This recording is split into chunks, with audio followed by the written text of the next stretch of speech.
Bengal safe Murshidabad জেলায় ফার্নিচারের জগতে এক পরিচিত ও প্রতিষ্ঠিত নাম। বেঙ্গল সেফ ৫৭ বিবি সেন রোড, বহরমপুর, মুর্শিদাবাদ। ঘুরে ঘুরে বেড়ানো রাজ্যপালের কাজ নয়। তিনি তো দেখা করেছেন, তার কাজ হচ্ছে কেন্দ্রকে সব বিষয়টা কমিউনিকেট করা, কেন্দ্রকে সব বিষয়টা জানানো। শুধু কেন্দ্রকে নয়, রাজ্যকেও তার অবজারভেশন তিনি দিতে পারেন। অর্থাৎ আমি এই মনে করছি, এই মনে করছি।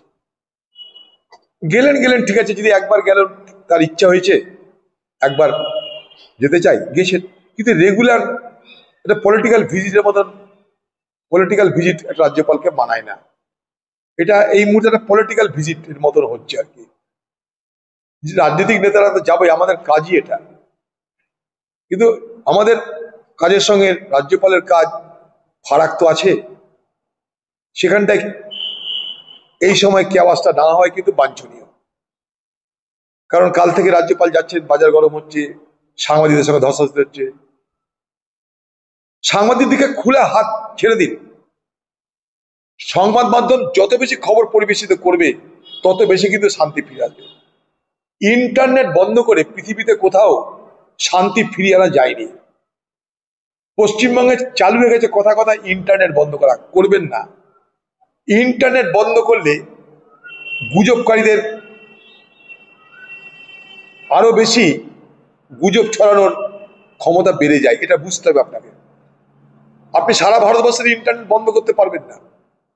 তাই আপনারা ছোট্ট এলাকায় ইন্টারনেট বন্ধ করে দিয়ে সেখানটায় খামোখা একটা ভয়, ভীতি, অবিশ্বাসের বাতাবরণই তৈরি করা হয়, বাকি কিছু হয় না।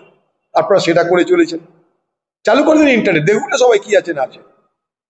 তাহলে তো ভুয়া ভিডিও কেউ বাজারে চালু করে সফল হতে পারবে না। ঠিক একইভাবে সাংবাদিকদেরকে খোলা ছেড়ে দিন। আপনারা যত বেশি সাংবাদিক রুখছেন, তত বেশি রাজ্যপালের গুরুত্ব বেড়ে যাচ্ছে। আর যত রাজ্যপালের গুরুত্ব বাড়ছে, তত রাজ্যপালের ভ্রমণ বাড়ছে। কোন দিকে যাবেন এবার? তা আপনি ভ্রমণ বাড়ানোর জন্য যদি ঝামেলা পাকাট করান। আর রাজ্যপাল সাহেবকে বলবো, মাননীয় রাজ্যপাল, আপনিও তো এই রাজ্যের একজন মাথা, আনইলেক্টেড, কিন্তু আপনি একজন সাংবিধানিক পদে বসে আছেন। আপনি আপনার মর্যাদা, আপনার সম্মান, আপনার পদের গরিমা রক্ষা করুন। বাংলার দিদি, আপনাকেও বলবো, প্রয়োজন পড়লে রাজ্যপালের সঙ্গে আলোচনা করুন, রাজ্যপাল আপনার সঙ্গে আলোচনা করুন, যেখানে যেখানে যা যা করার করুন।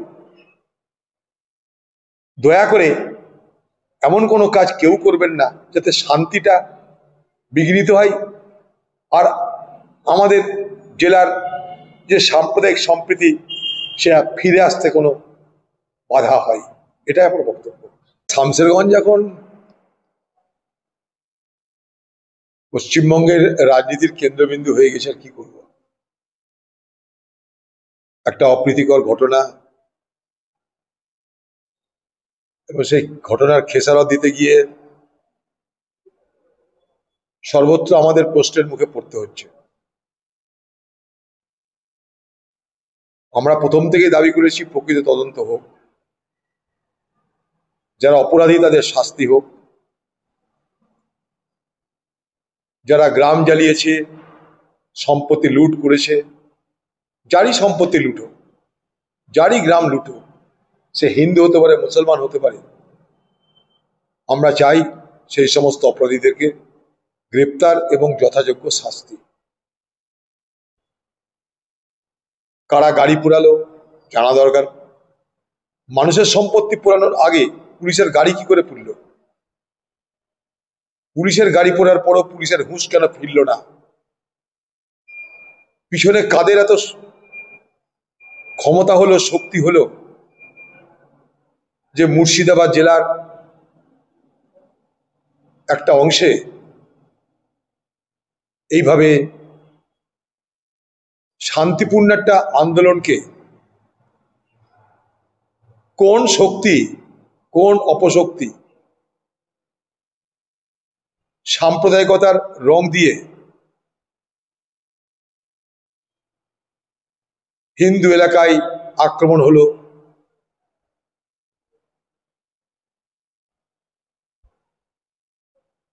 কোথাও মুসলমান গ্রামের উপরেও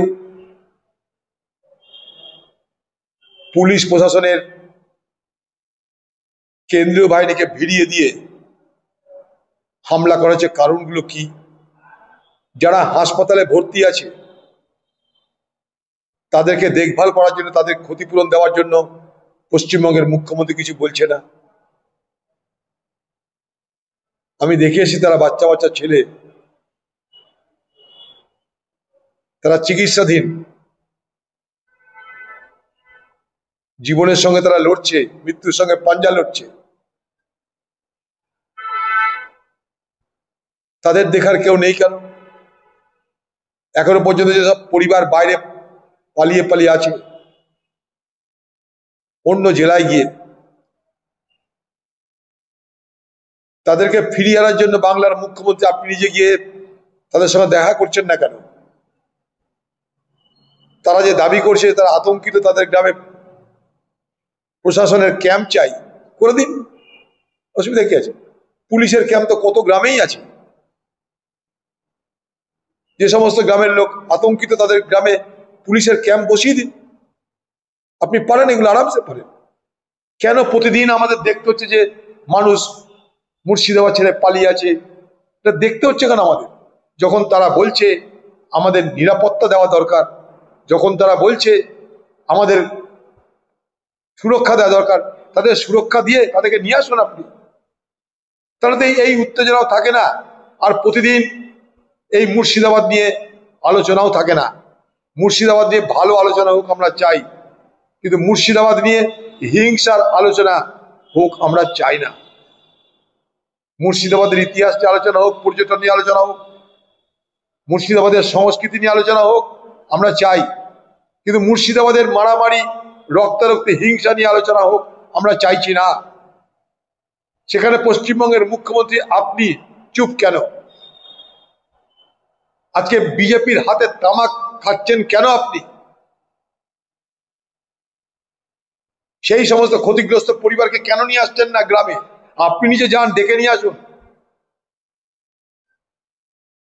তারা রাজ্যপালের কথায় আসবে না, তারা জানে রাজ্যপালের হাতে প্রশাসন নাই, প্রশাসন আপনার হাতে।